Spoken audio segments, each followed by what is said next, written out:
મોટો કડાકો જોવા મળ્યો છે। સેન્સેક્સમાં 2200 પોઈન્ટથી વધુનો કડાકો જોવાયો છે, જ્યારે નિફ્ટી ખુલતા જ 650થી પણ વધુ પોઈન્ટથી કડાકો જોવા મળ્યો।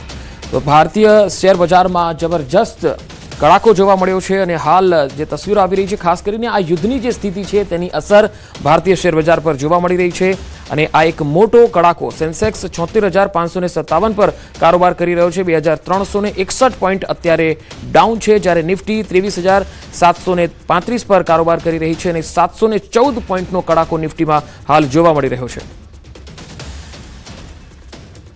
વધુ માહિતી મેળવીએ માર્કેટ એક્સપર્ટ અનિલ શાહ આપણી સાથે ફોનલાઈન પર જોડાયા છે।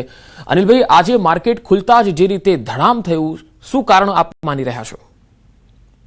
જે રીતે આપણે જોઈ રહ્યા છીએ કે મિડલ ઈસ્ટમાં જે અમેરિકા અને ઇઝરાયલનો જે એક લડાઈ ચાલી રહી છે એને લઈને ક્રૂડના ભાવો આજે આસમાને છૂટ્યા કે ક્રૂડ લગભગ $115 આજુબાજુ ટ્રેડ કરી રહ્યું છે। જે $65-66 જે ક્રૂડ મળતું હતું એ લગભગ ડબલ ભાવે અત્યારે ક્રૂડમાં ટ્રેડ થઈ રહ્યો છે અને અનસર્ટનિટી થઈ રહી છે, કારણ કે બધાના બિઝનેસ મિડલ ઈસ્ટ થઈને જ બધે ચારે બાજુથી નીકળતા હોય છે।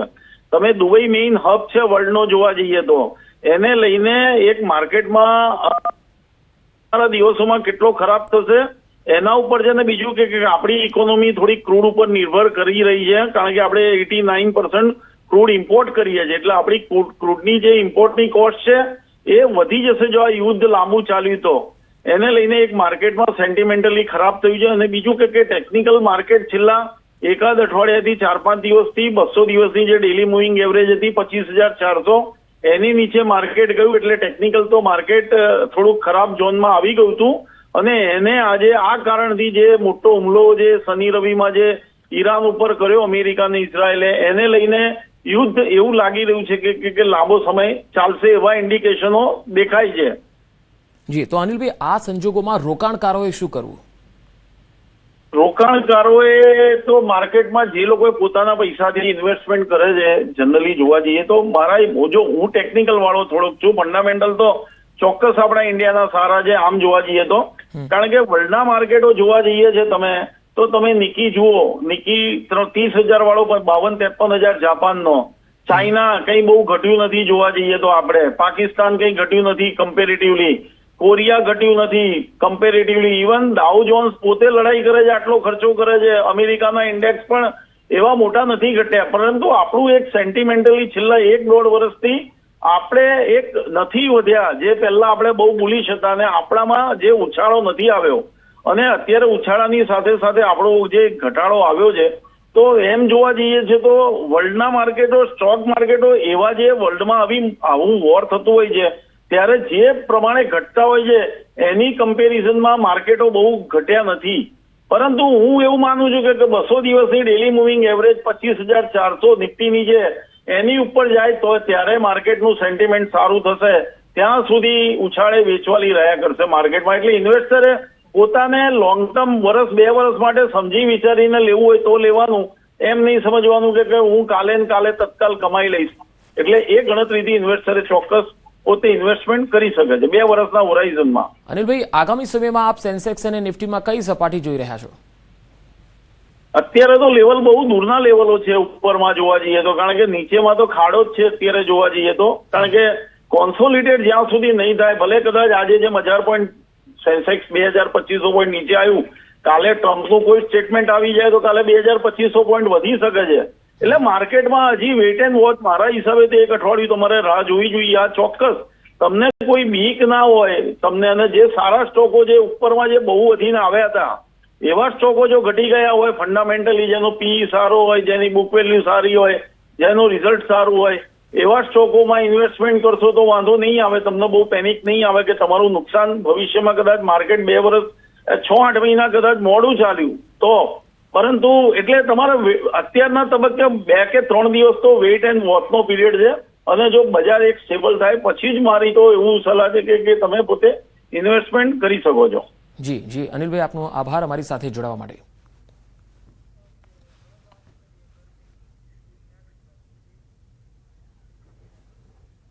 અને હવે વાત કરીશું ગરમીની।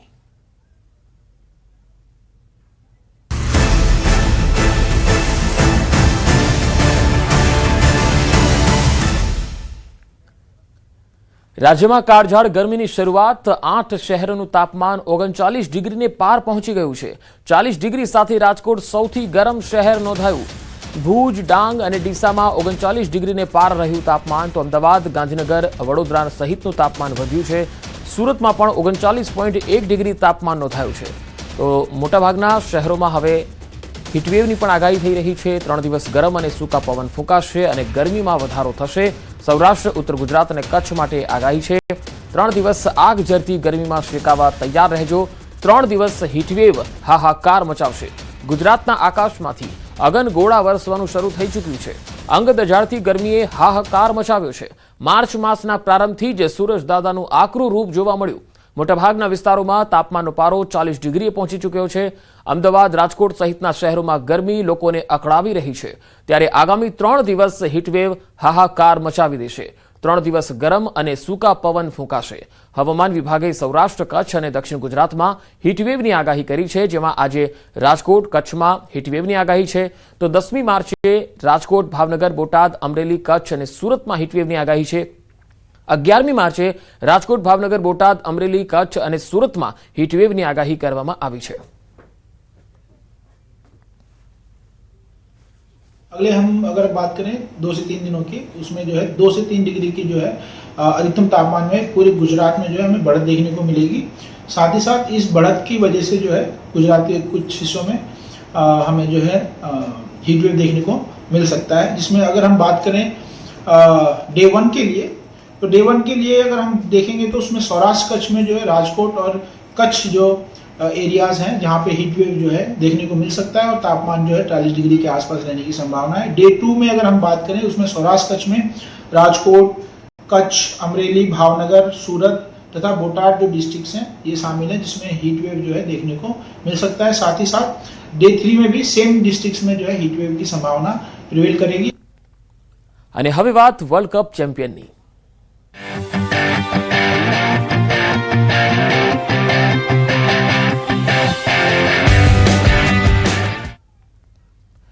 T20 વર્લ્ડ કપમાં ભારતના ભવ્ય વિજય બાદ ટીમ હોટલ પર પરત ફરી હતી અને જીતનો જશ્ન મનાવવા હજારો લોકો રસ્તા પર ઉતરી આવ્યા. સિંધુ ભવન રોડ પર અને તાજ હોટલ નજીક માનવ મેદની ઉમટી પડી હતી. લોકોએ તાળીઓના ગડગડાટ સાથે ખેલાડીઓના પરફોર્મન્સને આવકાર્યું હતું. હોટલ પર ખેલાડીઓની ઝલક મેળવવા લોકો આતુર બન્યા. કડક પોલીસ બંદોબસ્ત વચ્ચે ક્રિકેટ રસિકોએ ખેલાડીઓની ઝલકને મોબાઈલ કેમેરામાં કેદ કરી હતી. બસમાં બેઠેલા ખેલાડીઓના ચહેરા પર પણ સ્મિત સાથે આનંદની લાગણી જોવા મળી રહી છે.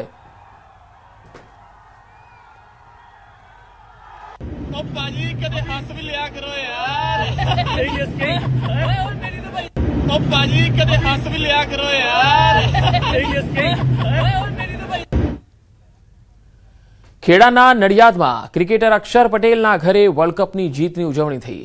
અક્ષરના માતા પિતા અને પરિવારજનોએ મેચ નિહાળી હતી અને એકબીજાને મીઠાઈ ખવડાવી જીતની ઉજવણી કરી હતી. તસવીરોમાં તમે જોઈ શકો છો, આખો પરિવાર ખુશીથી ઝૂમી રહ્યો છે.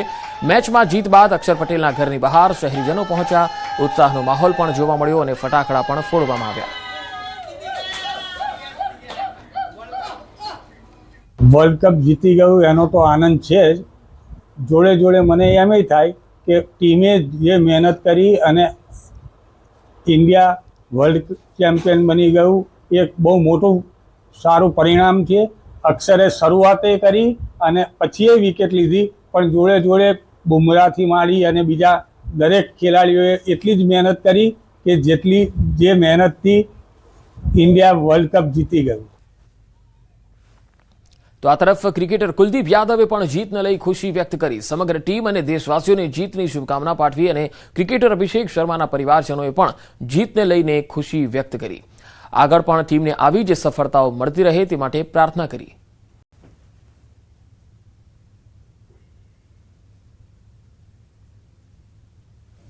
बहुत अच्छा लग रहा है और इसी के लिए आप क्रिकेट खेलते हैं और आप चाहते हैं कि जब भी आप आईसीसी टूर्नामेंट में पार्टिसिपेट करें तो आप ट्रॉफी से नीचे कोई बात भी नहीं करता है. और जिस तरह की टीम है, जिस तरह की इंडियन टीम है, आप उनसे एक्सपेक्ट करते हैं कि परफॉर्म करें अच्छा और ट्रॉफी जीते, तो बहुत खुशी की बात है. बता नहीं सकता, ये हिंदुस्तान ने आज वर्ल्ड कप जो जीता है ये दुनिया में अपनी क्रिकेट का डंका बजा दिया है.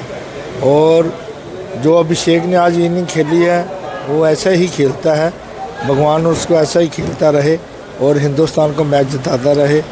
ये बहुत खुशी का दिन है। आज तो ऐसा हो रहा है कि पैर भी नहीं नीचे लग रहे, सो आई एम लाइक जो होता है ना कि यार flying, we are just flying यार। ठीक है, लास्ट इवन आज ना अभी बात कर रहे थे, फर्स्ट बॉल वर्ल्ड कप की उसने खेली थी और लास्ट बॉल उसने खत्म करी। वर्ल्ड कप शुरू ही उसने करा और खत्म इसने करा।